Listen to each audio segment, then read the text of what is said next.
साझा करते हैं वो जानकारी, तो वेब पोर्टल पर ईसीआई के hello sir, I am to election commission of India district Rajasthan. जी, क्या कहा आपने? राजस्थान से कौन श्रीमान आप बोल रहे हैं?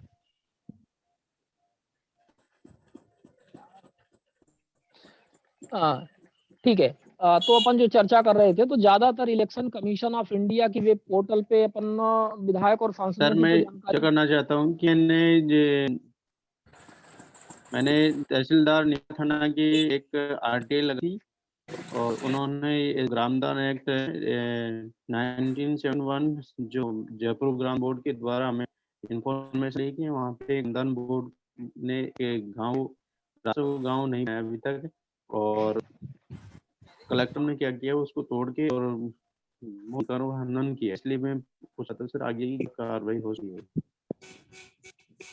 अपन सब डिस्कस करेंगे। अभी अपन इसका थोड़ा सा इंट्रोडक्शन मीटिंग का दे दें, आप लोग थोड़ा सा सब जो लोग जुड़ पा रहे हैं उसको समझ लें, और अपन ये सब आपके प्रश्न उत्तर चैट बॉक्स में आप लोग निश्चित तौर पे रखें, और बीच में जब इसका बारी आएगी प्रश्न उत्तर की, तो अपन निश्चित तौर पे इसको लेंगे और इसका डिस्कशन होगा।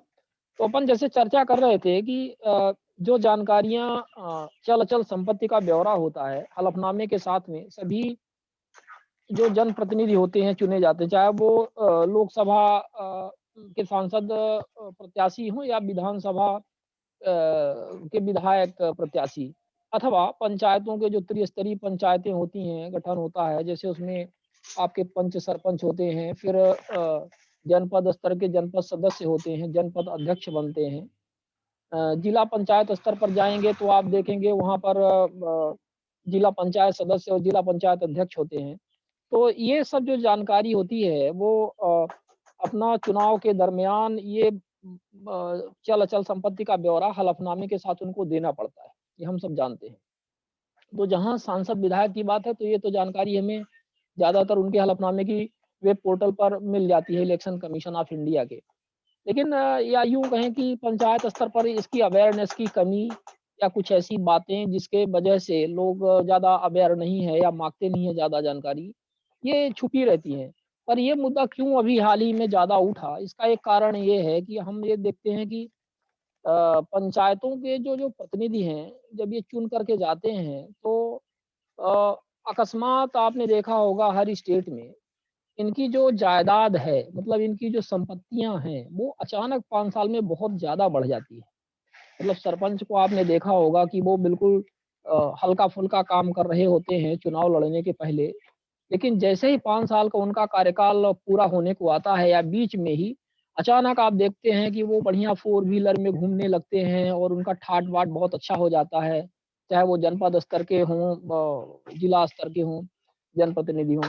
तो आखिर ये जो बढ़ोतरी होती है, तो ये कहीं न कहीं, अब ठीक है बिज़नेस तो आप करते नहीं हैं उस दरमियान, क्योंकि जब जनप्रतिनिधि होते हैं तो, और ठीक है बिज़नेस आप कर भी सकते हैं, तो इतना ज़्यादा तो बिज़नेस अचानक 5 साल में, 2 साल 3 साल में तो होता नहीं है कि बिल्कुल इतनी स्थितियाँ आपकी बेहतर हो जाएँ कि सामान्य व्यक्ति अ अ, मतलब उसको समझ ना पाए कि आखिर कहाँ से धन आया।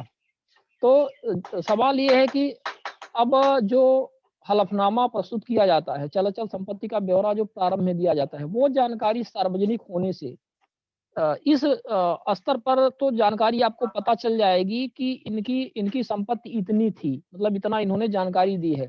फिर 5 साल में जो बढ़ोतरी हुई है, वो जानकारी तो आपको इतनी आसानी से नहीं मिलेगी कि कैसे हुई है, क्योंकि वो अपने परिजनों के नाम पर या किसी दूसरे माध्यम से भी वो संपत्ति अर्जित कर सकते हैं, और वो संपत्ति वो अपना वो नहीं करेंगे कि मतलब कैसे अ, सार्वजनिक नहीं करेंगे वो। लेकिन कम से कम इतनी जानकारी तो आपको मिलेगी कि भई ये इनकी इतनी चल-अचल संपत्ति थी, और हमें ये स्पष्ट है कि इनकी इतनी बढ़ गई है।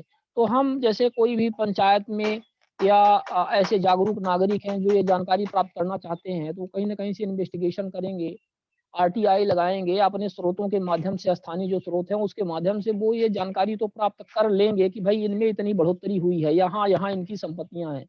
तो इससे आपको एक मतलब पूरी तरह से एक बैकग्राउंड उनका मिल जाएगा कि हाँ, निश्चित तौर पे ये जो बढ़ोतरी इनकी संपत्ति में हुई है, चल-अचल संपत्ति में जो बढ़ोतरी हुई है, वो कहीं न कहीं जब इनके पास कोई आय का स्रोत नहीं था, तो पंचायती या अन्य जो भी इससे संबंधित सरकारी कार्य हैं, उनमें अनियमितता और भ्रष्टाचार के माध्यम से ही हुई है। तो आपके पास एक आधार बन जाता है कि उसके तहत आप शिकायत करें, एंटी करप्शन ब्यूरो और जहाँ भी आप उचित समझें उसकी शिकायत करें, उसकी जाँच करवाएँ। तो आम जनता को इतना आधार मिल जाता है। अब ये जानकारी हमने ये देखा कि कुछ स्टेट्स में शायद झारखंड या बिहार में हमारे कुछ साथियों ने इसको सर्च किया था, तो उन्होंने पाया कि सरपंचों की जायदाद जो चल-अचल संपत्ति का ब्यौरा होता है, चुनाव के दरमियान जो शपथ पर हलफनामा देते हैं, वो जानकारी वो सार्वजनिक करते हैं, वहाँ पर है। लेकिन सभी स्टेट्स में नहीं है, जैसे अपन एमपीसीजी की बात करें तो हमारे यहाँ ये व्यवस्था नहीं है और दूसरे स्टेट्स में भी ये व्यवस्था नहीं है। तो हमारा इस मीटिंग को रखने का एक उद्देश्य ये था कि भई क्यों ना ये जो जानकारी है वो सभी स्टेट्स में सार्वजनिक होनी चाहिए और ये धारा 4 के तहत वेब पोर्टल पर आनी चाहिए। हमने एक आरटीआई लगाई थी, हमने और हमारे कुछ साथियों ने यहाँ रीवा संभाग के परिप्रेक्ष्य में, रीवा जिले के परिप्रेक्ष्य में आरटीआई लगाई थी। ये जानकारी प्राप्त करने का प्रयास किया था।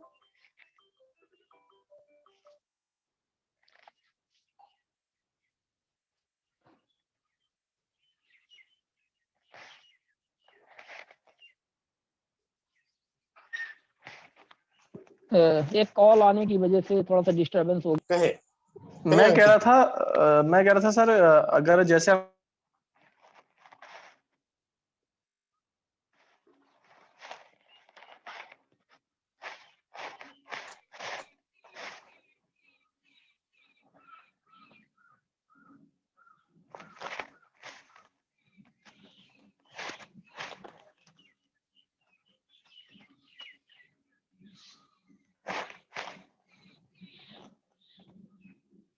अगर कोई जो चुनाव से चुने हुए लोग हैं, जो सांसद है, विधायक हैं, इन्हें इनके ब्यौरे जो होते हैं आपको ऑनलाइन मिल जाते हैं, जो कि सिर्फ चुनाव के समय वो जो आंकड़े देते हैं वो रहते हैं, उनके वार्षिक आंकड़े नहीं आते हैं। और जो लोक सेवक रहते हैं उन्हें अपने हर वर्ष के आयकर की जानकारी के साथ साथ में जो भी नई संपत्ति उन्होंने अर्जित की है उसके ब्यौरे भी देने होते हैं। और कोई भी लोक सेवक अपने लोक कार्य के अलावा कोई भी अतिरिक्त कार्य करके कोई भी धनोपार्जन नहीं कर सकता है।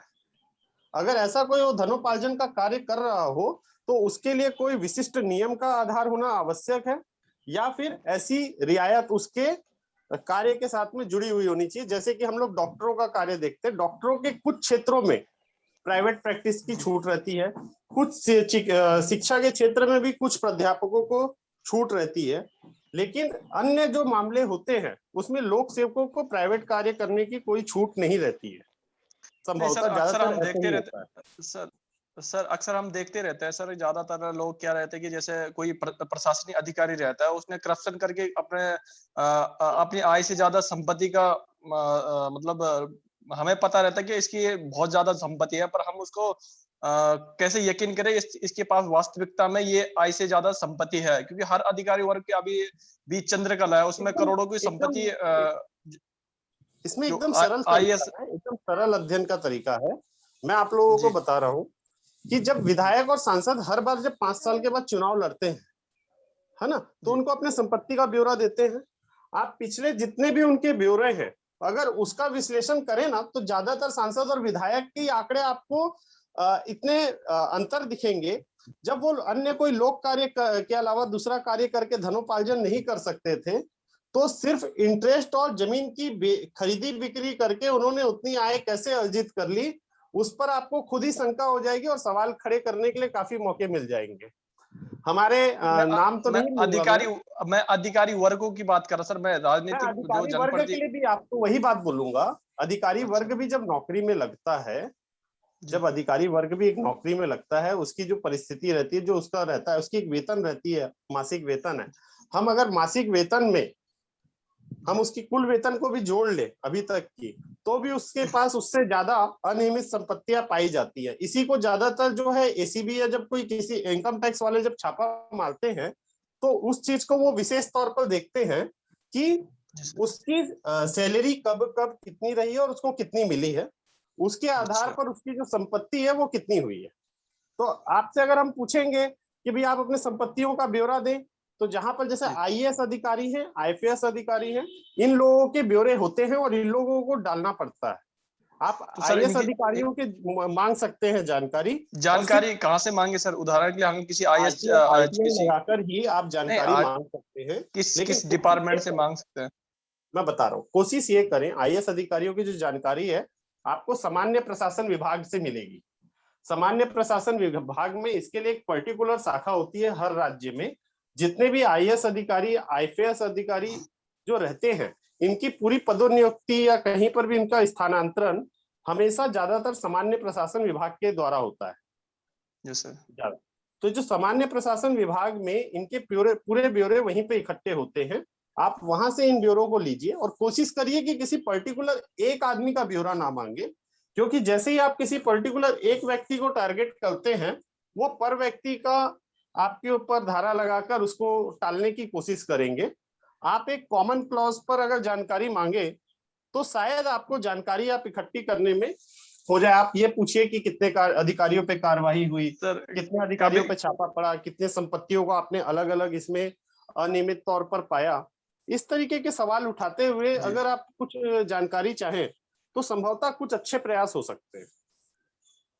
नहीं देते नहीं सर, सब 81J के तहत सब मना कर देते सर। मैं बोल रहा हूँ आपको, इसीलिए 81J में आप किसी पर्टिकुलर एक व्यक्ति को टारगेट मत कीजिए। विषय का चुनाव आवेदन करते समय इस तरीके का रखिए कि आप जो उस कार्य को या जानकारी को लेकर कोई लोकहित का, व्यापक लोकहित का काम करना चाह रहे हो। क्योंकि 81J का सिर्फ और सिर्फ एक ही तोड़ है कि आप जो जानकारी ले रहे हो उसके पीछे या तो आप किसी भ्रष्टाचार को उजागर करने के लिए आपके पास कोई आधार पहले से मौजूद है, एक।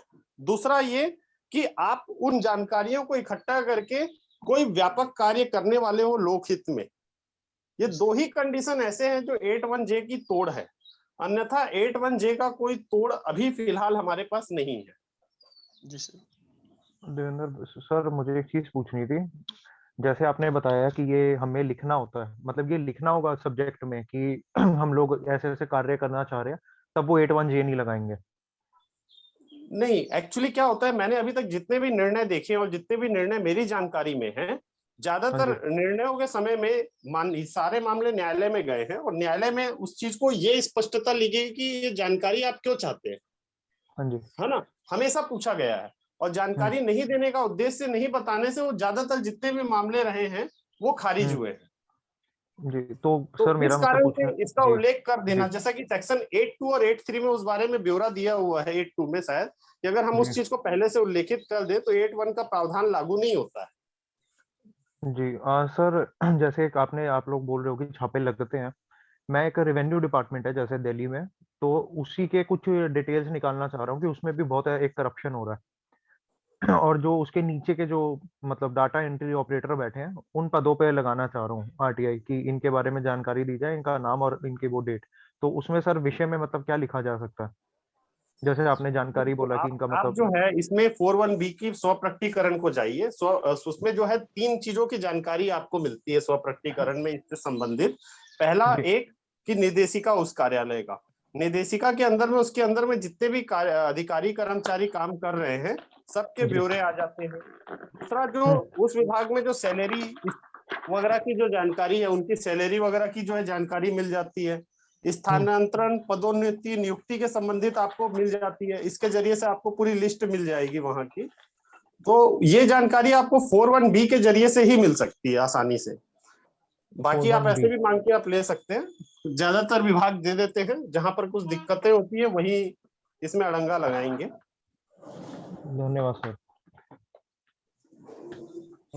देवेंद्र जी नमस्कार। हमारे साथ जुड़ चुके हैं, शिवानंद जी हमारे साथ जुड़ चुके हैं, मैंने ध्यान नहीं दिया, माफी चाहूंगा सर। आप चाहें तो कार्यक्रम को आगे बढ़ा सकते हैं, आप बीच में नेटवर्क के इशू के कारण। नहीं, ठीक है, बिल्कुल मैं सुन रहा था, नेटवर्क का इशू की वजह से मेरा डिस्कनेक्ट हो गया था और आप ने इसको बहुत अच्छा आपने हैंडल किया हुआ है। तो मतलब आप सब प्रश्न पूछते रहे फिलहाल, जब तक हमारे यहाँ पे विशेषज्ञ लोग नहीं आते हैं तब तक अपन आपस में इस तरह से डिस्कशन जारी रखें और जो आप लोगों के प्रश्न हैं तो उसका आपस में चर्चा होती रहे इसी तरह से। और हमारे बीच में शिवेंद्र मिश्रा जी भी जुड़ चुके हैं। नित्यानंद जी शायद अभी नहीं नहीं जुड़ पाए हैं नित्यानंद जी, पर ठीक है, उनको अपन एक्सपेक्ट कर रहे हैं जल्दी वो भी जुड़ेंगे। हाँ जी, गैलेक्सी J7 मैक्स से कुछ पूछना चाह रहे हैं। आपका नाम क्या है? पहले आप अपना नाम लिख लें। गैलेक्सी J7 मैक्स करके आप कुछ पूछना चाह रहे थे। हाँ,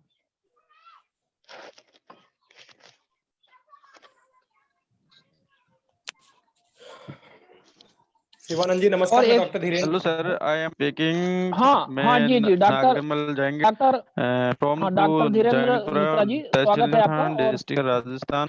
मेरा क्वेश्चन था, मैं आरटीआई आवेदन किया था, परंतु उसमें मेरे को 3 से ऊपर उसमें कोई अभी तक मेरे को कोई इन्फॉर्मेशन नहीं दी गई है। और उसकी इन्फॉर्मेशन नहीं है कि मैं प्रथम गई थी अधिकारी, परंतु उन्होंने मूल अधिकार थे उनका उल्लंघन करते हुए मैंने उनको प्रथम अपील किया। आज तक उन्होंने कोई अभी तक मेरे को कोई उपलब्ध नहीं हुई है। नहीं, आपकी आवाज तो पहले कुछ कट रही है, लेकिन आपने प्रथम अपील कर दी है क्या? प्रथम अपील आपने कर दी है ना, आप बता रहे हैं, और आपको जानकारी नहीं मिली।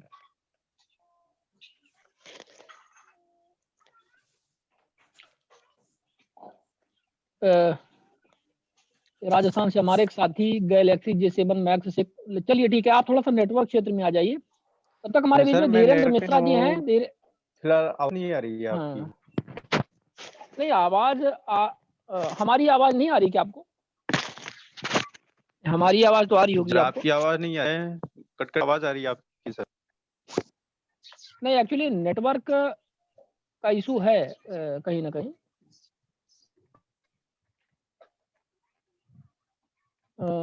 डॉक्टर धीरेन्द्र मिश्रा जी, आपका स्वागत है। और हाँ जी, मैं ये पूछ रहा था, देवेंद्र जी भी हैं कि 81J के हिसाब से व्यक्तिगत जानकारी साझा नहीं की जाती है, लेकिन अगर आप शासकीय सेवक हैं और आपकी व्यक्तिगत जानकारी अगर डिस्क्लोज कर दी जाती है और उससे आप प्रभावित होते हैं, तो इस स्टेप पे आप क्या स्टेप्स उठाना चाहिए, अपन कैसे काम कर सकते हैं?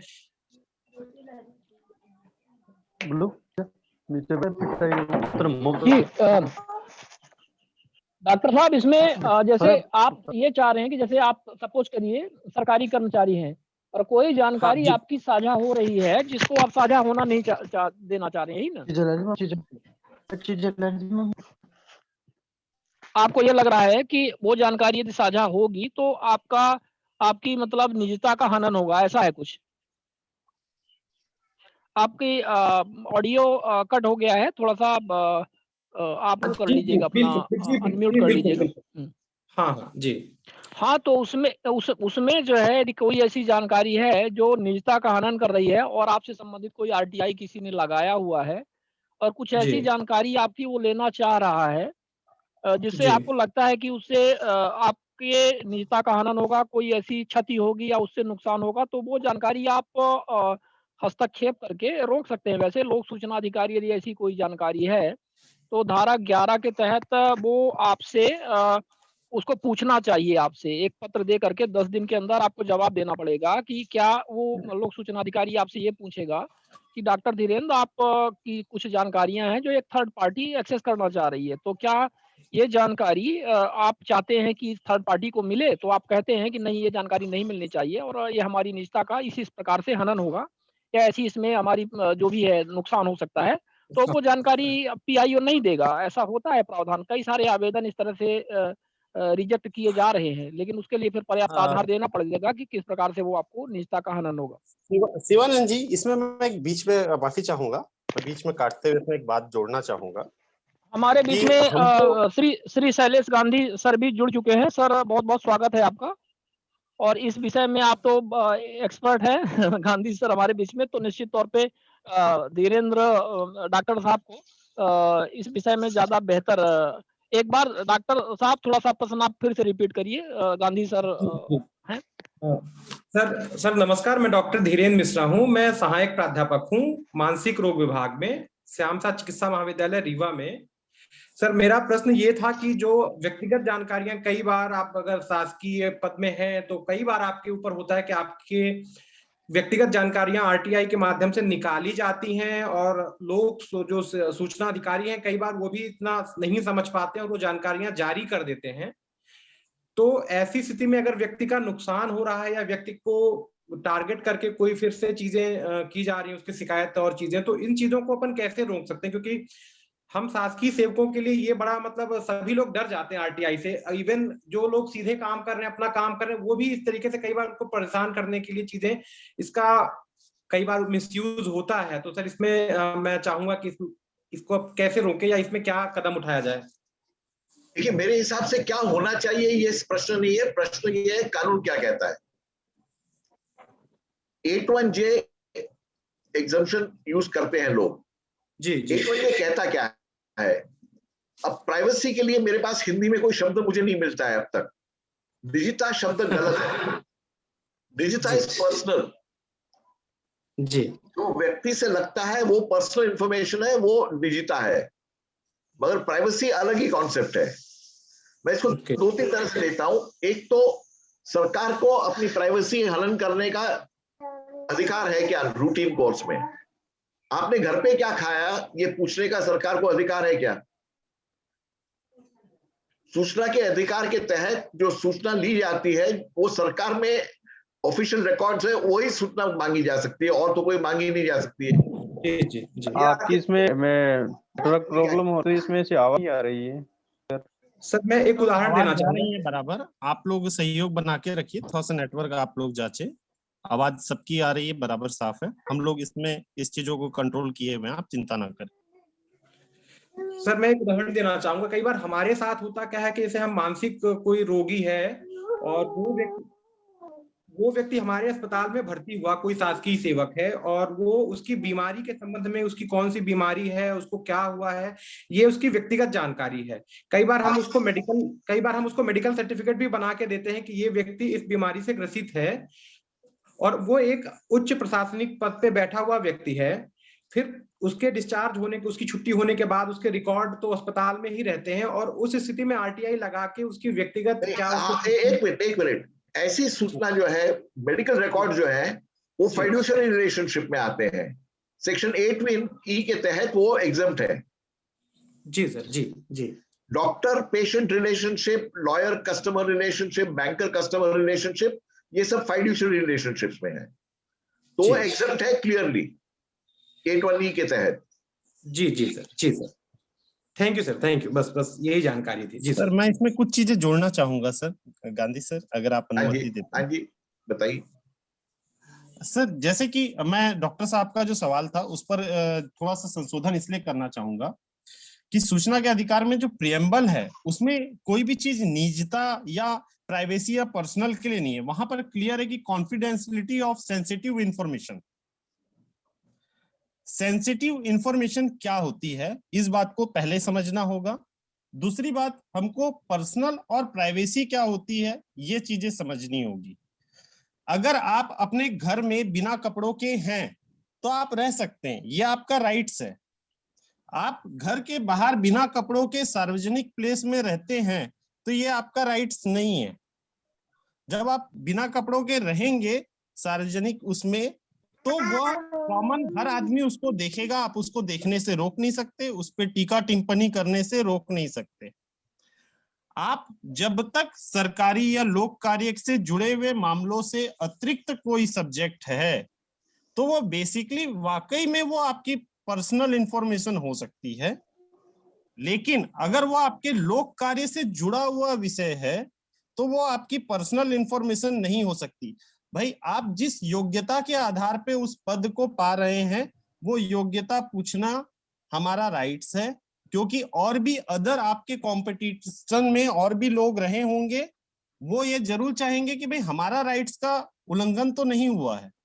जैसे कि आपने मेडिकल टर्मिनोलॉजी की बात की, तो मैं आपको जो चिकित्सकीय नैतिकता अधिनियम 2002 है उसमें भी ये प्रोविजन दिया हुआ है, चिकित्सकों को ये बात लिखी हुई है उसमें भी कि अगर कोई मरीज या किसी कारण से किसी मरीज की गोपनीयता बनाए रखने के कारण से आप समाज को, पूरे समाज को खतरे में नहीं डाल सकते। अगर कोई व्यक्ति ऐसी किसी बीमारी के साथ में जी रहा है जिससे वह बीमारी एक महामारी का या संक्रमण का, व्यापक संक्रमण का रूप ले सकती है, तो ऐसी जानकारियों को डॉक्टर को अपनी नैतिकता के आधार पर सामने लाना है। तो देखिए, मैं इस बात का खंडन नहीं कर रहा हूं कि देवेंद्र जी, एक छोटा आपको जोड़ दूं। मेरे हिसाब से सेक्शन 8(1) में एग्जेम्प्ट है, फिर आर्गुमेंट ये हो सकता है कि लार्जर पब्लिक इंटरेस्ट है।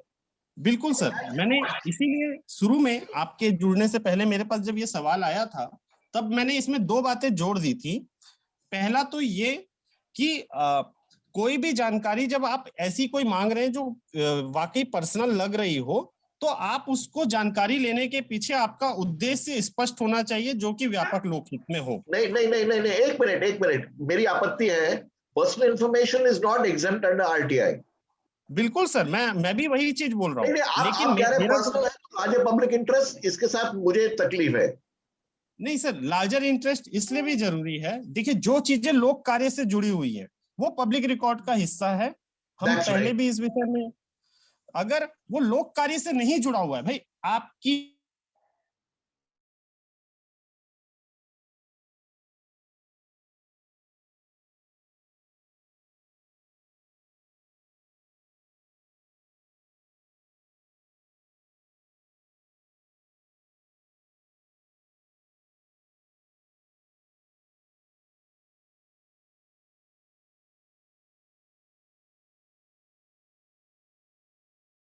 बात सुनिए देवेंद्र जी, अगर रिकॉर्ड नहीं है तो कोई इंफॉर्मेशन नहीं बनती है। अगर रिकॉर्ड है तो it is a public activity. बिल्कुल सर, बिल्कुल मैं आपकी बात से, क्योंकि हमारा जो हिंदू एक्ट है, मैरिज एक्ट, वो अलग है, जो मुस्लिम मैरिज एक्ट है वो अलग है, दोनों के एक्ट अलग है, दोनों का प्रोविजंस अलग है। लेकिन मैं एक बात बोल रहा हूँ कि अगर उसकी पत्नियां एक या एक से ज्यादा हैं, तो अगर कोई एक्ट उसको रोक रहा है तो ठीक है, नहीं तो वो जानकारी एक बार पर्सनल हो सकती है। आपने जैसे बोला कि वो घर में क्या खा रहे हैं, मैं वापस आपत्ति दे रहा हूँ देवेंद्र जी। पर्सनल इंफॉर्मेशन ऐसे आप जब बोलते हैं, मतलब आप 8(1) की धज्जियां उड़ा देते हैं। प्राइवेसी से रिलेटेड है तो बात अलग है, personal information is not exempted.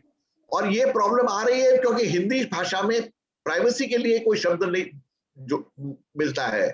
तो निजता मतलब personal, and personal information is not exempted under 8(1)J। ये मैं क्लैरिफाई करना चाहता हूँ सर। मुझे तो कहीं पर भी आपकी बात का, मेरे को कहीं पे भी कोई बात ऐसी नहीं लग रही कि आप कोई अलग बात कह रहे हैं। जो बात आप कह रहे हैं मैं भी वही बात कह रहा हूँ। सॉरी सर, मैं कहना चाहूंगा, जैसे मैं मानसिक रोग विशेषज्ञ हूँ। कई बार कोई उच्च पद पे बैठा अधिकारी हो गया, या कई बार इवन मैं कुछ जुडिशरी से जुड़े लोग होते हैं, मजिस्ट्रेट्स हो गए, जज हो गए, कई बार वो किसी मानसिक बीमारी से प्रभावित हैं, सफर कर रहे हैं, उन्होंने इलाज लिया, छुट्टी के लिए मैंने उनका मेडिकल जारी किया, बाद में आरटीआई लगा के ये जानकारी निकाली जाती है कि यार ये व्यक्ति तो मानसिक रूप से उस टाइम पे ग्रसित था, मानसिक रोग से ग्रसित था, और इस दौरान इसके द्वारा जितने भी डिसीजंस लिए हैं उनको सबको रिव्यू करना चाहिए, या इनको इस पद पे बने रहने का ये कोई आधार नहीं है। इस तरीके के कई बार लिटिगेशन अराइज होते हैं। फाइनली उसमें होता है, डॉक्टर के पास जाता है, डॉक्टर सर्टिफाई करता है कि नहीं वो मेंटली स्टेबल है। अब स्टेबल है तो फिर उसमें क्वेश्चन आता है कि यार डॉक्टर साहब आप तो अभी बता रहे हैं कि स्टेबल है, पर ये कब से बीमार थे, ये कैसे कह सकते हैं? ये तो झूठ भी बोल सकते हैं कि 15 दिन से बीमार था, हो सकता है ये 4 महीने से बीमार हो, और इनके द्वारा जो जजमेंट्स या डिसीजंस लिए गए हैं वो इससे प्रभावित हो, इनकी बीमारियों से। तो इस टाइप से चीजें अराइज हो जाती हैं। तो डॉक्टर साहब मैंने 5 मिनट पहले ही ये निवेदन किया था कि ये फिड्यूशियरी में आएगा, 8(1)J में नहीं आएगा। ये 8(1)E के तहत एग्जम्प्ट होगा। जी सर, जी सर। 8(1) डॉक्टर साहब 8(1)E सर ने बात सही है, बिल्कुल कहा है कि 8(1)E के अंतर्गत आएगा। ये आपके डॉक्टर और मरीज के बीच में मतलब रिलेशनशिप का है ये, मतलब वो जानकारी जैसे बैंक और कस्टमर के बीच का मामला है, वो फिड्यूशियरी रिलेशनशिप इसमें आएगा, इसमें 8(1)J अप्लाई नहीं होगा। जी जी जी। एक्चुअली में सर क्या करते हैं कि जो कर्मचारी जिस ऑफिस में कार्यरत है ना, जैसे मान लीजिए कोई एक पुलिस का बड़ा अधिकारी है, तो वो अगर मैंने उसका मेडिकल सर्टिफिकेट जारी किया तो वो उसके ऑफिस में होगा, एस्टेब्लिशमेंट में होगा, तो लोग वहां से एस्टेब्लिशमेंट से इंफॉर्मेशन निकाल लेते हैं कई बार वहां पे, उसके ऑफिस में ही इन्फॉर्मेशन निकाल लेते हैं कि डॉक्टर साहब कि ये फलाना व्यक्ति छुट्टी में था तो इनका मेडिकल सर्टिफिकेट की कॉपी उपलब्ध कराई जाए। इस टाइप से जानकारियां ले लेते हैं वो। तो मुझे और कई बार ऐसी जानकारियां जारी भी कर दी जाती हैं लोक सूचना अधिकारी के द्वारा, और फिर वो व्यक्ति सफर करता है कहीं ना कहीं लिटिगेशन से। तो इस चीज को बेसिकली मुझे लगता है कि रोका जाना चाहिए। जैसा सर ने आप बताया, गांधी सर ने बताया कि 8E के द्वारा उसको रोका जा सकता है उनके ऑफिस में भी। तो काफी क्लियर हो गया है ये चीजें। Thank you sir, thank you.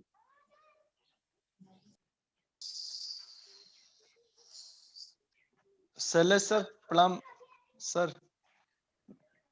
लेकिन इस डिस्कशन ने एक और प्रश्न खड़ा कर दिया है कि कई बार ऐसे होता है, मतलब एक जनरल ट्रेंड है, जैसे सरकारी कर्मचारियों का एक जनरल ट्रेंड है कि वो जब छुट्टियां मारते हैं अच्छी खासी लंबी, या कोई अपना पर्सनल यूज के लिए मतलब छुट्टियां मार देते हैं, तो वो जा करके एक शासकीय डॉक्टर या ऐसा डॉक्टर जो इस तरह की सर्टिफिकेट देने का अधिकार रखता है, उससे कोई ना कोई ऐसी सर्टिफिकेट वो बनवा लेते हैं और उसके आधार पे वो महीने 15 दिन की छुट्टियां मार देते हैं। इस तरह से होता है। तो अब सवाल यह है कि यदि कोई व्यक्ति ये जानना चाहता है कि भाई वो व्यक्ति वो जो छुट्टियां मारा है 15 दिन की या 1 महीने की, वो उस दौरान वास्तव में बीमार नहीं था, उसके पास कोई सबूत है, या इस तरह से मान लीजिए कहीं उसको मिला, वो बढ़िया पिकनिक मनाते हुए मिला या किसी पार्टी में मिला, लेकिन पता चला कि उसने मेडिकल लीव ली हुई थी, तो फिर यहाँ तो जानकारी उसको मिलनी चाहिए ना। यहाँ पे डॉक्टर और पेशेंट के बीच में फिड्यूशियरी रिलेशनशिप कैसे रहेगी सर? शिवानंद जी मेरे हिसाब से ये 8(1)E के तहत एग्जेम्प्ट है, मगर 8(2) के तहत लार्जर पब्लिक इंटरेस्ट, और यह फिर बताना पड़ेगा कि देखिए मेरे हिसाब से ये आदमी घूम रहा था या पिकनिक पे गया था या मनाली ट्रिप पे चले गया था और इसने गलत सर्ट, तो ये आर्ग्यूमेंट देके वो इसको ये आर्ग्यू करना पड़ेगा कि ये लार्जर पब्लिक इंटरेस्ट है। लार्जर पब्लिक इंटरेस्ट है बहुत कम, मगर एक्सेप्शन लगता है। दो अलग चीजें हैं। लार्जर पब्लिक इंटरेस्ट बताने की जरूरत तब पड़ती है जब कोई चीज एग्जेम्प्ट हो, अगर एग्जेम्पशन नहीं है तो लार्जर पब्लिक इंटरेस्ट बताने की कोई जरूरत नहीं है। सर इसमें तो 8(1)E में स्पेसिफाइड है कि कॉम्पिटेंट अथॉरिटी का जब तक समाधान नहीं हो जाता है ये जानकारी नहीं दी जाएगी। जिस तरीके से कोई सीए जब कोई, मैं आपसे क्या अर्ज कर रहा हूँ, 8(2) के तहत कमीशन भी ये तय कर सकता है, पीआईओ भी तय कर सकता है कि लार्जर पब्लिक इंटरेस्ट है, बट लार्जर पब्लिक इंटरेस्ट का डिसीजन काफी टफ है। बट ऐसे केसेस में उसको बताना पड़ेगा कि भाई ये कारण है। नॉर्मली आरटीआई में हम कहते हैं कारण बताने की जरूरत नहीं है सूचना मांगने के लिए, मगर जब एग्जेम्पशन लागू होता है और आप लार्जर पब्लिक इंटरेस्ट क्लेम कर रहे हैं तब ये रीजनिंग देना पड़ेगा। सर जैसे मैं एक उदाहरण देता हूं कि भाई दाऊद इब्राहिम का कोई अधिवक्ता या कोई पहचान का या कोई आदमी अगर इंडिया में है तो उसकी जानकारी हम क्यों नहीं ले सकते? क्यों हम किसी तरीके का कोई इनकम टैक्स या भ्रष्टाचार में कोई अधिकारी पकड़ा रहा है तो उसके सीए जो कि उनके अकाउंट्स को गलत बना रहे हैं उसकी जानकारी हम कैसे नहीं ले सकते? अगर ले सकते हैं तो हमको उसके लिए हाई कोर्ट जाना पड़ता है या सुप्रीम कोर्ट जाना पड़ता है? भाई साहब सीए की जो रिपोर्ट्स है वो नॉर्मली पब्लिक रिकॉर्ड्स में नहीं होंगे। हम मिक्स कर रहे हैं पूरी दुनिया की चीजों को। आप ये सोच लीजिए गवर्नमेंट रिकॉर्ड्स में है उसी से आरटीआई लागू है। सर पुलिस विभाग में वो जाएगी ना? हाँ जी, एंटी करप्शन या इनकम टैक्स डिपार्टमेंट में जब किसी का छापा पड़ता है तो उसके डॉक्यूमेंट्स तो पब्लिक रिकॉर्ड में जाते ही है ना। हाँ, तो वो जो पब्लिक रिकॉर्ड में है उसका फिर सवाल ये उठता है कि देना या नहीं देना। इट में भी एग्जेम्प्ट, अगर एग्जेम्पशन है तो फिर लार्जर पब्लिक, जैसे आपने कहा दाऊद इब्राहिम का भाई है, वो दाऊद इब्राहिम का भाई है, चाचा है या नहीं है, आपने कह दिया उससे नहीं होता है। आप किसी को भी बोल देंगे कि ये दाऊद इब्राहिम का भाई है, मगर आपको बताना पड़ेगा पीआईओ को कि ये इस तरह का रिलेशनशिप है and therefore there is a larger public interest. वो लार्जर पब्लिक इंटरेस्ट में तय हो सकता है कि यहाँ ये देना है।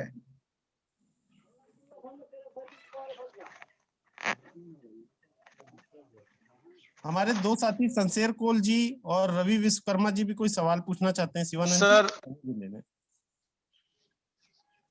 हाँ बिल्कुल पूछे सवाल, स्वागत है।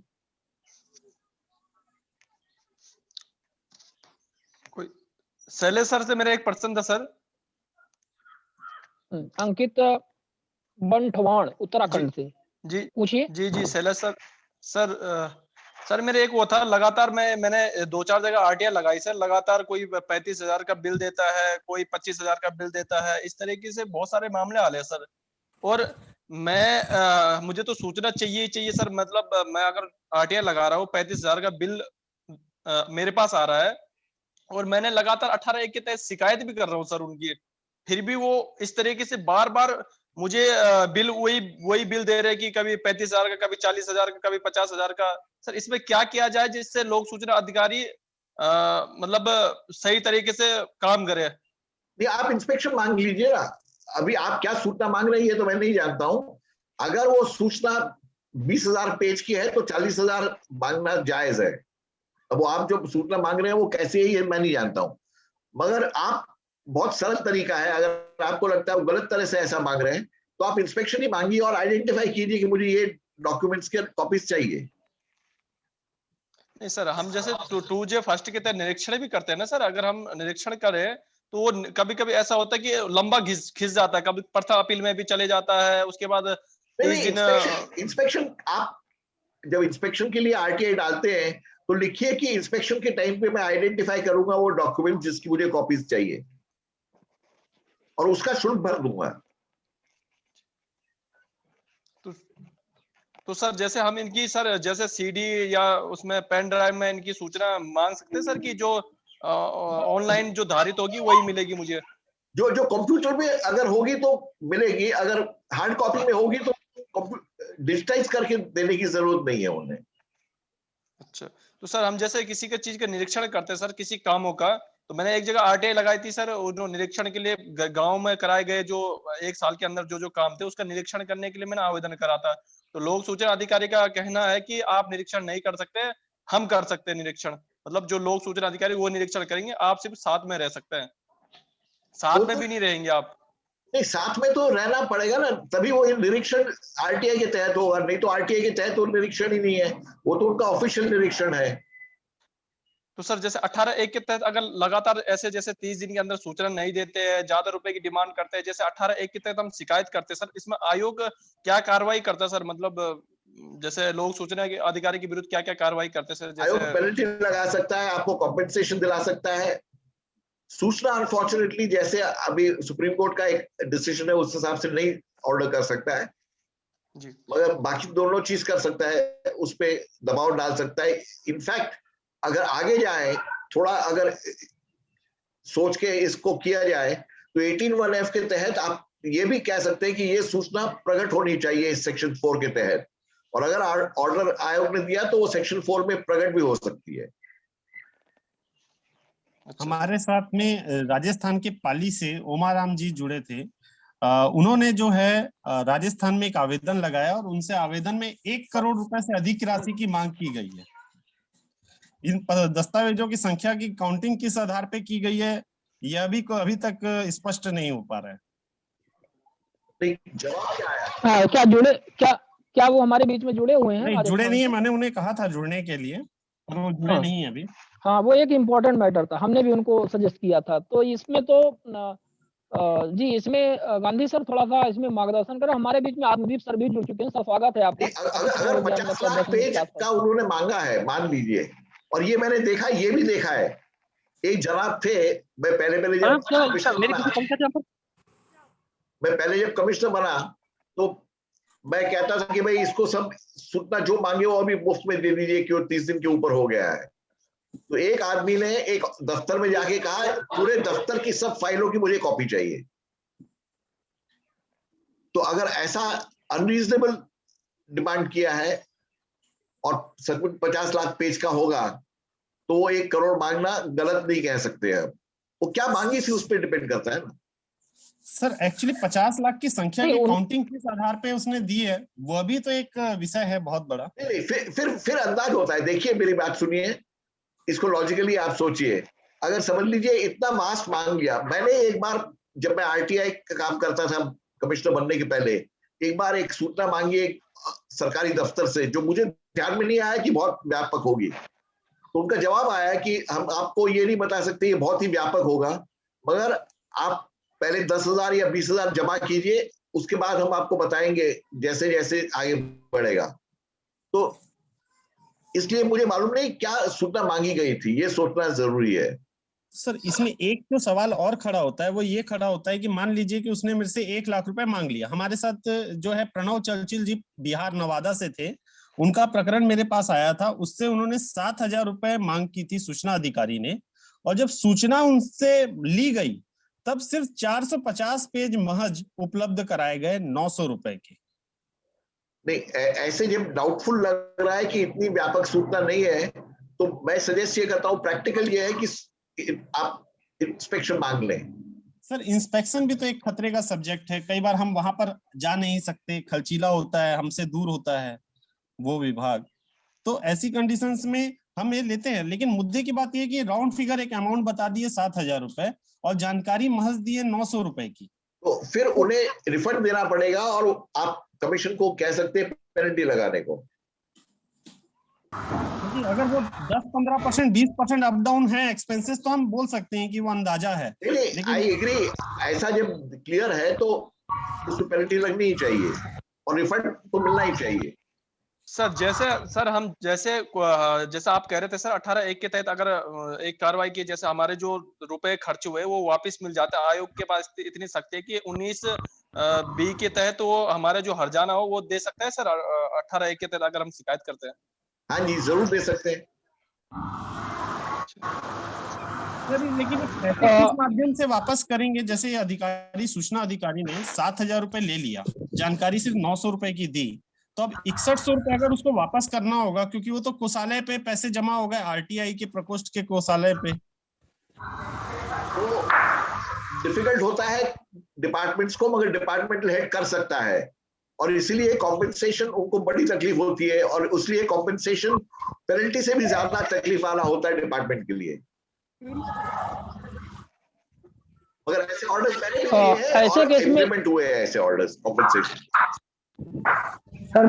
हमें लगता है देवेंद्र जी, ऐसे केस में जहां पर ज्यादा फीस मांग ली है और हमें जमा करना पड़ा है और वो रिटर्न करने की उनकी स्थिति आ गई है, मतलब पीआईओ हमें रिटर्न करे, ऐसी स्थिति में जब हम आयोग में शिकायत करेंगे धारा 18 के तहत, तो आयोग शायद करना चाहिए, आयोग उनके ऊपर फाइन भी लगाएगा और जुर्माना मतलब हर्जाना भी दिलवाएगा। ठीक है सर, उसके लिए आयोग जाना पड़ रहा है ना, लेकिन आयोग जाने से पहले उसकी गलती के कारण। हाँ, तो आयोग तो हमें जाना ही पड़ रहा है, सभी चीजों के लिए ज्यादातर जाना पड़ रहा है, वो तो हम कभी हमें तो लगता है कि 95% चीजों के लिए हमें आयोग जाना पड़ रहा है।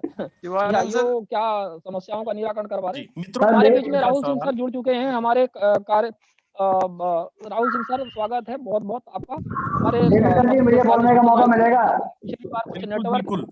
पिछली बार कुछ नेटवर्क प्रॉब्लम की वजह से आप नहीं जुड़ पाए थे और अपन अब सीधे इस बार के इस टॉपिक, जो हमारा टॉपिक रखा गया था एक्चुअली, उस पर भी लौटते हैं, क्योंकि हम थोड़ा सा प्रश्न उत्तर पहले से ही लेने लगे। ये पंचायत प्रतिनिधियों का जो चुनाव होता है, त्रिस्तरीय चुनाव होता है, इसमें जो चुन करके प्रतिनिधि आते हैं और उनकी जो चल अचल संपत्ति का ब्यौरा चुनाव के पहले दिया जाता है हलफनामा के माध्यम से। ये जानकारी हम ये देखते हैं कि ज्यादातर स्टेट्स में ये साझा नहीं की जाती है, धारा 4 के तहत पब्लिकली साझा नहीं की जाती है, हमें इसको इंडिविजुअल आरटीआई लगाना पड़ता है। कुछ जैसे झारखंड या बिहार में ऐसा देखने को आया है, कुछ जिलों में पोर्टल में ये मिला है कि ये जानकारी साझा है उनकी, आप जाकर के वो प्रपत्र पीडीएफ फाइल में क्लिक करके आप प्राप्त कर सकते हैं। तो सभी स्टेट्स में होनी चाहिए, ये व्यवस्था होनी चाहिए, इसके लिए हमने ये विशेष तौर पे इस बार रखा था। तो इस विषय पर सबसे पहले तो हम गांधी सर को ही इसमें आमंत्रित करते हैं कि सर इसमें थोड़ा सा अपना विचार रखें कि ये तो पंचायतों का आखिर ये जानकारी अभी तक स्टेट्स में पब्लिक क्यों नहीं हो पाई है? क्या इसको इलेक्शन डिपार्टमेंट जो है, इलेक्शन कमीशन है जो पंचायतों का या स्थानीय निकाय का चुनाव डील करता है, उनके संज्ञान में ये बात तो होनी चाहिए, अथवा ये इम्प्लीमेंट करवा पाने में कोई एक फॉल्ट के तौर पे भी अपन इसको देख सकते हैं कि या लोगों की इंटरेस्ट के तौर पे देख सकते हैं कि लोग इतने इंटरेस्टेड नहीं है कि बार-बार ये शायद डिमांड नहीं कर पा रहे हैं। क्या वजह इसकी हो सकती है? डिमांड करने की जरूरत ही नहीं है, ये खुद ब खुद डिस्क्लोज होनी चाहिए और यदि ना भी करते हो तो मेरे हिसाब से अगर कमीशन में कंप्लेंट की जाए सेक्शन 18(1)(f) के तहत और कहा जाए कि ये डिस्क्लोज होना चाहिए हर साल, कमीशन ऐसा ऑर्डर दे सकती है और मेरे हिसाब से ऐसा ऑर्डर इंप्लीमेंट करवा सकते हैं। और एक चीज इसके साथ जोड़ दूं कि सुप्रीम कोर्ट का ऑर्डर है एडीआर पीयूसीएल केस में कि those who want to become public servants, उनका एसेट का द्वारा जनता को जानने का अधिकार है। कौन सा सर केस? थोड़ा सा एडीआर पीयूसीएल केस कहते हैं, सूचना के अधिकार के पहले की कहानी है ये। इसी वजह से जो इलेक्शन में खड़े रहते हैं उन्हें अपना एसेट का डिक्लेरेशन देना पड़ता है। तो एक सिंपल लॉजिक है कि अगर पब्लिक सर्वेंट बनने की इच्छा से अगर ये डिक्लेयर करना पड़ेगा तो पब्लिक सर्वेंट बनने के बाद बना कैसे किया जा सकता है? ये तो ऐसी बात होगी कि अगर लड़का और लड़की शादी करना चाहते हैं तो हम कहेंगे कुछ सूचना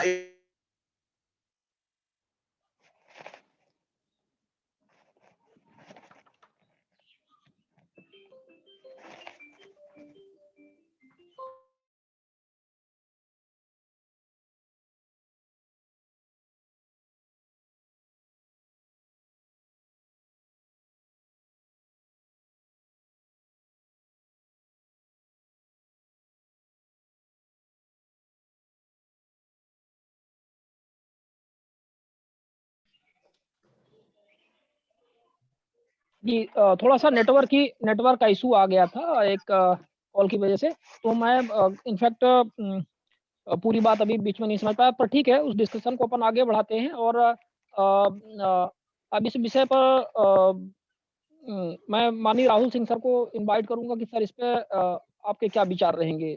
और जी बिल्कुल, मैं सहमत हूँ श्री शैलेश गांधी जी ने जो बताया, जैसे सुप्रीम कोर्ट का इसमें जजमेंट भी है। इसके अलावा सुप्रीम कोर्ट के कई और जजमेंट है जहाँ इलेक्शन प्रोसेस में ट्रांसपेरेंसी रखने के लिए, क्योंकि सुप्रीम कोर्ट ने उसमें खास तौर से ये कहा है कि अगर कोई डिसीजन लेना है और वो भी इलेक्शन के समय, तो हमको इन्फॉर्म्ड सिटीजन्स रखने की आवश्यकता है। और इन्फॉर्म्ड सिटीजन्स कैसे होंगे? जब तक उनके पास इस बात की जानकारी नहीं पहुंचेगी कि जिन उम्मीदवारों को वो सेलेक्ट करना चाहते हैं उनकी पूरी जानकारी उनकी पूरी जानकारी उनके पास पहुंचेगी, तो ही उसमें वो लोग इन्फॉर्म्ड डिसीजन ले सकते हैं। तो इसी के तहत ये सारी जानकारी उपलब्ध कराने के प्रावधान आप देखेंगे कि इलेक्शन कमीशन ऑफ इंडिया की वेबसाइट पर जो जनरल इलेक्शन है उसमें दिया जाता है। लेकिन क्या सवाल ये उठता है कि जब हम ग्राम पंचायत के इलेक्शंस की ओर देखते हैं तो उसमें क्या नियम है? तो हर स्टेट्स के जो राज्य निर्वाचन आयोग होते हैं वहां पर इसकी व्यवस्था होती है। और आपको ये भी देखना होगा कि एक पूरा इलेक्शन का एक पूरा प्रोसेस है और उसमें करीब किसी स्टेट में 25,000, किसी में 40,000, 30,000 इस तरह के ग्राम पंचायत होते हैं। और हर ग्राम पंचायत में कम से कम 30 से 40 कैंडिडेट्स आते हैं। तो आप वॉल्यूम देखिए जरा, 25,000 वो, और उसके बाद उसमें उसके जो उम्मीदवार हैं उनकी जानकारी रखने का कई बार स्टेट इलेक्शन कमीशन इसमें बकायदा इसमें प्रोविजन उन्होंने बनाया है। उन्होंने ये गजट नोटिफिकेशन के माध्यम से भी उन्होंने जो डिस्ट्रिक्ट कलेक्टर होते हैं, जो कि रिटर्निंग ऑफिसर होते हैं इस तरह के मामलों में, तो डिस्ट्रिक्ट कलेक्टर को उन्होंने निर्देशित किया है। लेकिन वो निर्देश जो है बहुत स्पष्ट नहीं, उसमें ये लिखा है कि जिले की वेब पेज पर या फिर इलेक्शन जो राज्य निर्वाचन आयोग है, माफ कीजिएगा, उसके वेब पेज पर ये जानकारी साझा की जा सकेगी। तो वर्डिंग्स देखिए, और राजपत्र में जो गजट नोटिफिकेशन में जो लिखा हुआ है की जा सकेगी, that means that it's not mandatory but then there is a provision for it. तो इसीलिए हम उसको जब उसको देख रहे हैं तो इसमें ये तो समझ में आ रहा है कि यहाँ प्रोविजन है, लेकिन मैंडेटरी उसको फॉलो करने का कोई मैकेनिज्म उन्होंने नहीं बनाया, ना उन्होंने कहा है कि इसको करना ही है।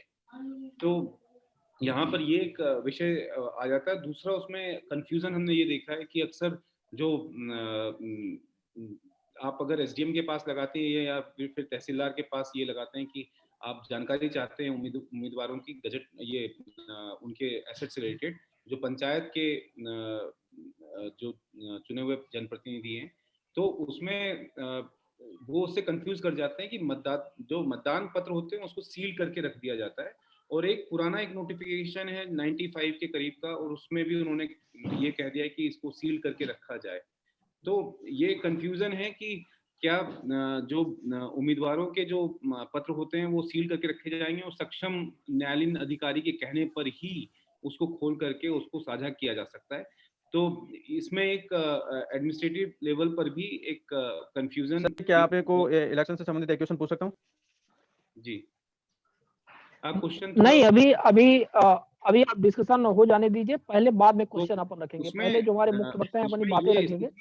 जी, तो उसमें एडमिनिस्ट्रेटिव लेवल पर भी एक कंफ्यूजन एक क्रिएट हुआ है कि क्या ये कुछ नोटिफिकेशन की जब ये बात करते हैं तो वो पुराने नोटिफिकेशन निकाल के ले आते हैं अधिकारी और उसमें कहते हैं कि ये तो सील बंद रखना है और सक्षम न्यायालय मतलब हो सकता है कि वो रिटर्निंग ऑफिसर हो और उनके कहने पर ही फिर उसको खोल करके उसको साझा किया जा सकेगा। इलेक्शन के समय का प्रोसेस बहुत स्पष्ट है।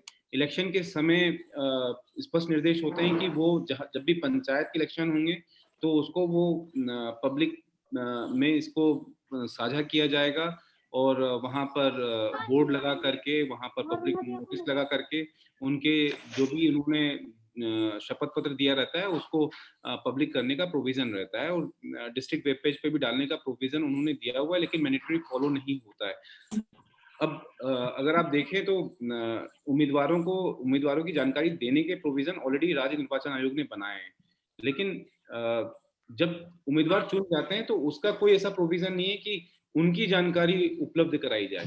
चुने हुए जो जनप्रतिनिधि होते हैं उनकी जानकारी उपलब्ध नहीं होती है, तो ये एक विषय है और मुझे लगता है कि गांव में ये अक्सर जो सरपंच है और पंच है कम से कम 10-15 उसमें पीरियड्स हो जाते हैं और सरपंच मेन रहता है, तो इनकी जानकारी उपलब्ध होनी चाहिए क्योंकि उसके आप 5 साल में उन्होंने क्या काम किया है और जिस तरह से आप देखते हैं कि आप अक्सर अपने एमएलएस के बारे में ये जानकारी देखते हैं या फिर एमपीज के बारे में देखते हैं कि 5 साल में उनके एसेट जो हैं करीब 50 गुना बढ़ गए, 100 गुना बढ़ गए, 30% का उसमें राइज हुआ है।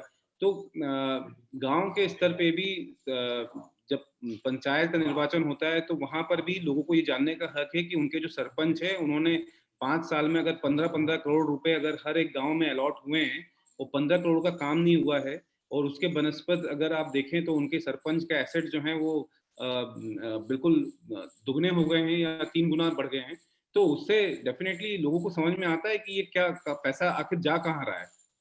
और मुझे लगता है कि इसीलिए ये सारी जानकारी जो है ये उपलब्ध होनी चाहिए पब्लिक प्लेटफॉर्म पे। शिवानंद जी। जी बिल्कुल सर, इसमें तो इनफैक्ट हमारे क्षेत्र में आरटीआई भी लगी हुई है, तो हमारी स्वयं की भी आरटीआई है जो इनफैक्ट एक सुनवाई आप कर भी चुके हैं तो वो एक अलग मैटर है, और अन्य आरटीआई भी हैं जो यही क्षेत्र से हैं जिनमें वही घुमा फिरा करके जवाब दिया जाता है कि स्ट्रांग रूम में रखी हुई हैं और सक्षम अधिकारी देंगे। तो सवाल यह है कि एक पन्ने की जानकारी के लिए एक व्यक्ति जब आरटीआई लगाता है तो उसको इतना घुमा फिरा करके जवाब मिलता है कि हम 23,922 पंचायतों को माने हैं, एमपी की बात करें, और हम ये माने कि हर पंचायत में यदि एक एक व्यक्ति भी आरटीआई लगा करके ये जानकारी अपने पंचायत की लेना चाहता है कि उसका सरपंच के चल अचल संपत्ति का क्या ब्यौरा था, तो 23,922 आरटीआई हो जाती है। तो 23,922 आरटीआई लगाएंगे और हम ये मानते हैं कि 23,922 में चलिए 922 की जानकारी पीआईओ ने दे भी दी, कोई अच्छा रिटर्निंग ऑफिसर रहा या उसको लगा लोक सूचना अधिकारी को ठीक है दे दो जानकारी, स्ट्रांग रूम का ताला खोल करके दे दो, कोई प्रॉब्लम नहीं है। तो अभी 23,000 तो केसेस निश्चित तौर पे आयोग में जाएंगे ही, जहां पे आयोग को निर्धारण करना पड़ेगा। तो ये इंडिविजुअल जो लड़ाई है इससे बेहतर है कि ये सारी जानकारी पब्लिक पोर्टल पर आ जाए और वो सब पब्लिक को एक्सेस हो, जिसको जहां जो जानकारी लेना है वो अपना समयबद्ध तरीके से ले लें। तो निश्चित तौर पे इस पे तो बहुत ही क्लियर कॉन्सेप्ट है, और इस विषय में हमारे बीच में आत्मदीप सर हैं। आत्मदीप सर पूर्व सूचना आयुक्त मध्य प्रदेश में, आपके समक्ष जब आप मध्य प्रदेश में कार्य किए तो आपके समक्ष ऐसे कैसे प्रश्न आए, क्या इस प्रकार की जानकारी कोई लेने का प्रयास किया और आपने इसको फिर कैसे डील किया, इस विषय में थोड़ा सा प्रकाश डालेंगे। आत्मदीप सर आवाज सुन पा रहे हैं?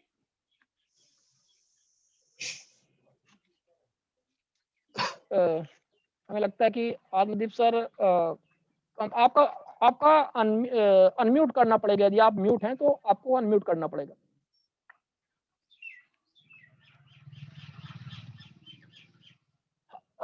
हमें लगता है कि आत्मदीप सर का कोई नेटवर्क का इशू होगा, इसलिए वो सुन नहीं पा रहे होंगे। अब इसी विषय पर थोड़ा मैं गांधी सर से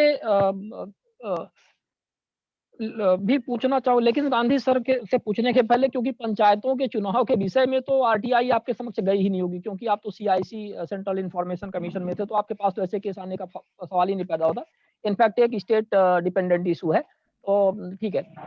अब इस विषय पे और आप लोगों के कोई यदि कोई इंडिविजुअल कोई प्रश्न है, आप लोगों ने भी कभी ट्राई किया है, हमारे जो पार्टिसिपेंट्स हैं, कहीं आपने आरटीआई लगाई है अपने स्टेट्स में और इस तरह की जानकारी आपने लेने का प्रयास किया है, तो आप लोग यहाँ पर शेयर कर सकते हैं। हम भी आपकी मतलब प्रॉब्लम्स को यहाँ पे देखना चाहते हैं कि और कहाँ-कहाँ इस तरह से मतलब प्रॉब्लम्स आई है, आप जो हमारे पार्टिसिपेंट्स हैं। प्लीज़।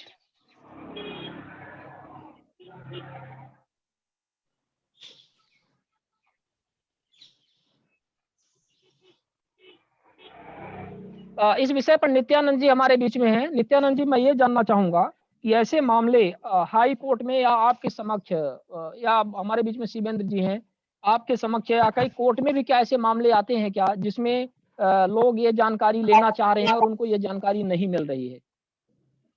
नित्यानंद जी पहले इसमें थोड़ा-सा प्रकाश डालें। क्या हाई कोर्ट में ऐसे मामले आपके समक्ष आते हैं?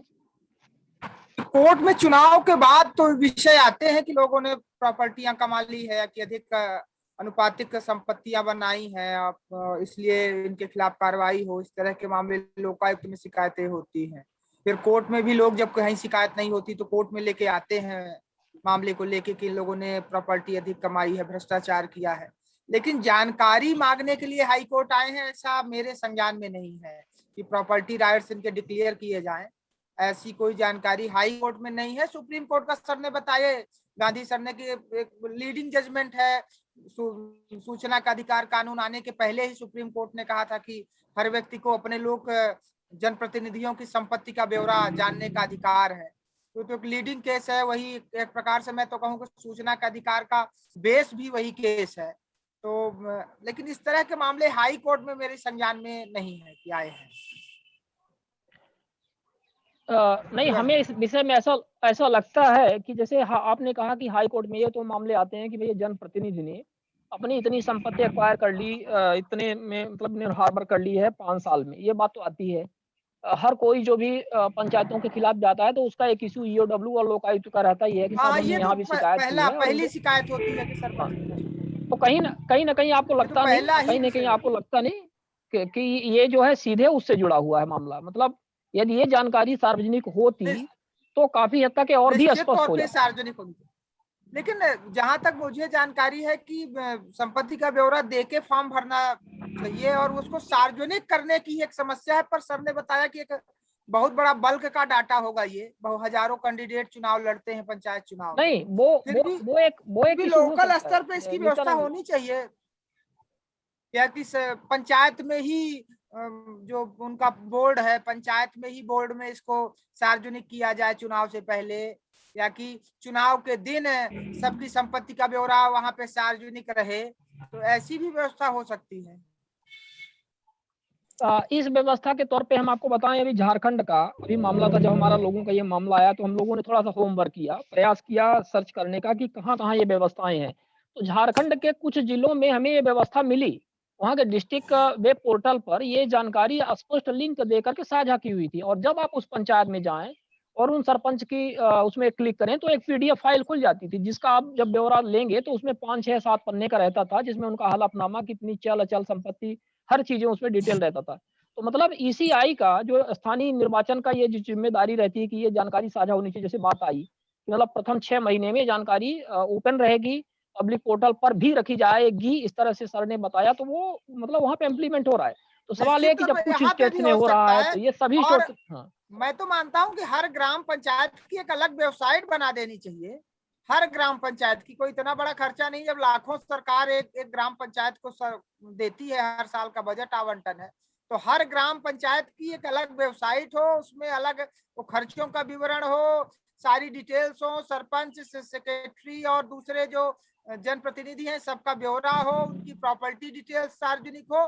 तो हर ग्राम पंचायत की एक अलग वेबसाइट भी बनाई जा सकती है। कोई ये है है, ये लेकिन बात है। अपडेट कहाँ पंचायत है? दर्पण जो हमारा पोर्टल नहीं, है, वो एक हाँ, पूरा पोर्टल है। हर ग्राम पंचायत का एक अलग वेबसाइट रहे और हर ग्राम पंचायत की एक अलग उसमें हर लिंक रहे, उसमें सारे डिटेल्स रहे। ये कोई बहुत बड़ा काम नहीं है, निचले स्तर पे ये किया जा सकता है। अगर एक कंपलसरी हो जाए तो किया जा नहीं, सकता है। बिल्कुल जी, आप बिल्कुल हमारे बहुत सही कह हम रहे हाँ हैं जी, नित्यानंद जी कि जैसे जब ये लोग चुनाव लड़ते हैं तो सिर्फ इलेक्शन फॉर्म में अपनी डिटेल डालते हैं, यहाँ तक कि इनके परिवार का पूरा ब्यौरा होना चाहिए। ज्यादातर जो देखने में मिल रहा है कि लोग अपने लड़के बच्चे के नाम से किसी फॉर्म का रजिस्ट्रेशन करा देते हैं, मिसेज के नाम से करा देते हैं, नजदीकी रिश्तेदारों के नाम से करा करके, और जो पैसा लूटते हैं ये वहां पर इन्वेस्ट करते हैं। और ये अपने नाम से कुछ नहीं रखते कि इनके पास कोई संपत्ति नहीं है, सिर्फ एक मोटरसाइकिल है। जो देखने में हाँ, आ रहा है वो चीज ये भी एक स्ट्रेटजी आपने बहुत सही बताया, क्योंकि ये जानकारी सार्वजनिक हो भी जाएगी तो वो संपत्ति का कहाँ किस तरह से उसको वो रखेंगे, ये थोड़ा-सा कहना बड़ा मुश्किल है कि इससे बहुत सारी चीज़ हमारे बीच में आत्मदीप सर जुड़ चुके हैं।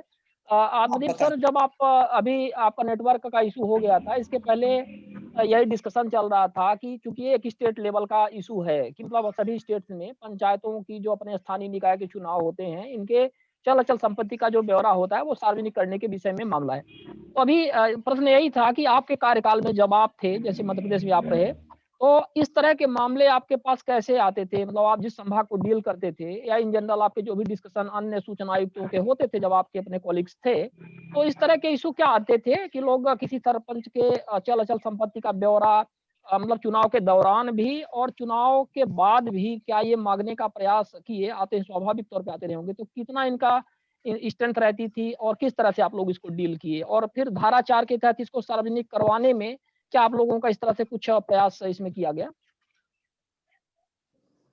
आप सर अपना अनम्यूट कर लेंगे सर, अनम्यूट। इस बारे में माननीय शैलेश गांधी जी ने और राहुल सिंह जी ने पूरी कानूनी बारीकियों के साथ बहुत अच्छी जानकारी सबको दी। हम उसमें केवल इतना ही जोड़ना चाहेंगे जो आपके सवाल के उत्तर में है कि हमने ग्वालियर चंबल संभाग और रीवा संभाग के कमिश्नर का काम करने के दौरान जितने भी इस तरह की आरटीआई की अपीलें आई, जिनमें ग्राम पंचायत और जनपद पंचायत और जिला पंचायत, इनके जो निर्वाचित पदाधिकारी हैं, उनकी चुनाव के समय घोषित चल अचल संपत्ति और वर्तमान में कितनी है वो संपत्ति, इसकी जानकारी लोगों ने मांगी। उसमें हमने जानकारी देने का आदेश किया, क्योंकि इस बारे में केंद्रीय चुनाव आयोग का भी और राज्य निर्वाचन पदाधिकारी का भी गाइडलाइन है कि ये सब चीजें सार्वजनिक की जानी चाहिए। जब नॉमिनेशन होता है तब भी सार्वजनिक पटल पे प्रदर्शित करना चाहिए, और क्योंकि वो लोक महत्व के पदों पर हैं, इसलिए उनकी जानकारी सार्वजनिक किए जाने योग्य है। और ये जानकारी देने का आदेश हमने आयोग की तरफ से दिया और उसका पालन हुआ है। लोगों ने दी जानकारियां चुनाव के समय की और चुनाव के कुछ साल बाद की चल अचल संपत्ति की पंचायतों में निर्वाचित लोग। और सूचना के अधिकार के तहत तो स्पष्ट रूप से ये जानकारी दिए जाने योग्य है, सार्वजनिक प्रकटीकरण के योग्य। और आपने ठीक कहा, धारा 4 के दायरे में भी ये आना ही चाहिए। नहीं तो सर यही एक प्रश्न था कि ठीक है, आपने इंडिविजुअल तौर पे तो आपने ये बात कंफर्म की कि केसेस ऐसे आते थे, और जब केसेस आते थे तो आपने वो जानकारी दिलवाने के लिए पूरी तरह से आपने प्रयास किए और जानकारी मिली लोगों को। लेकिन चूंकि एक व्यापक जनहित का मामला है, तो क्या आयोग को ऐसा कभी लगा नहीं, मतलब कि क्यों ना ये जानकारी सार्वजनिक की जानी चाहिए वेब पोर्टल पर, जैसे विधायक और सांसद की जानकारी रहती है? क्योंकि सुओ मोटो भी तो आयोग स्वयं भी इस तरह के जब प्रकरण आते हैं तो कुछ इस तरह से प्रयास कर सकता है कि जो जानकारी हमें धारा 4 के तहत मिल जानी चाहिए, जो वो सबको मिलनी चाहिए, उसके लिए हमें आरटीआई का इंतजार क्यों करना पड़े? बिल्कुल, राज्य सूचना आयोगों का ही विषय है पंचायत राज संस्थाएं, और कोई भी सूचना आयुक्त इस संबंध में कोई भी सेकंड अपील उनके पास आती है तो उस पर ये आदेश कर सकते हैं जो आप कह रहे हैं, इसको धारा 4 के में शामिल करके सार्वजनिक योग्य बनाया।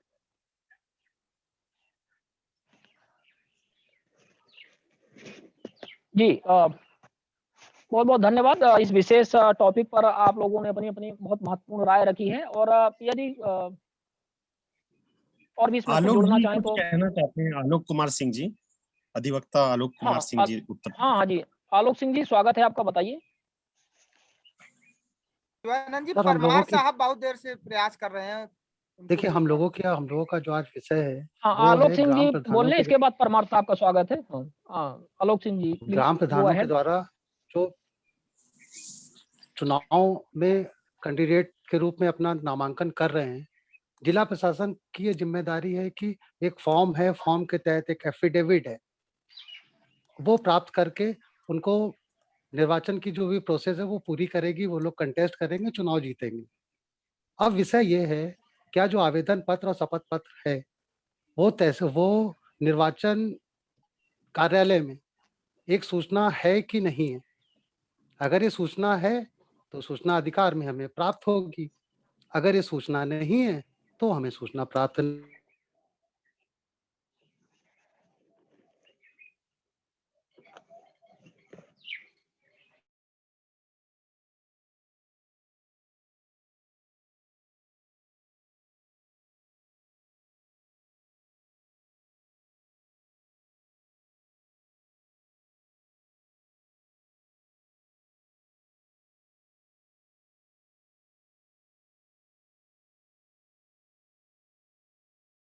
मेरा अपना ये मत है कि ये सदन को दी जाएगी तो हम भी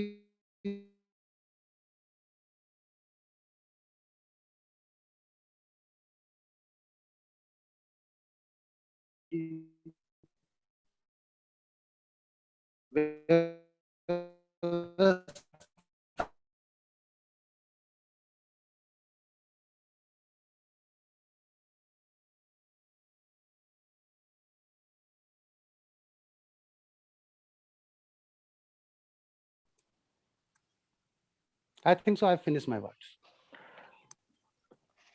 जी धन्यवाद। परमार साहब कुछ बोलना चाह रहे थे।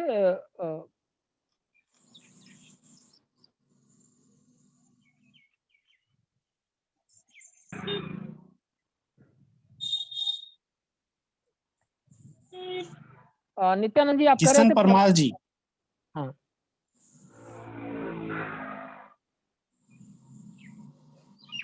सन परमार साहब काफी देर से हाथ उठा रहे थे, देखिए। हाँ, परमार साहब आप सुन रहे हैं? हाँ सुन रहा हूँ मैं। हाँ सर बोलिए आप। हाँ तिवारी जी, मेरा क्वेरी ये है कि जब हम किसी डॉक्यूमेंट को इंस्पेक्ट करने की एक सूचना चाहते हैं, कंसर्निंग ऑफिसर हमको उसके लिए परमिशन नहीं देते हैं और उसके बाद हम अथॉरिटी पर एपीलेट अथॉरिटी के पास भी अपनी एप्लीकेशन देते हैं, अपील देते हैं और वहां भी सुनवाई नहीं होती है, तो हमको सूचना आयोग जाना पड़ा।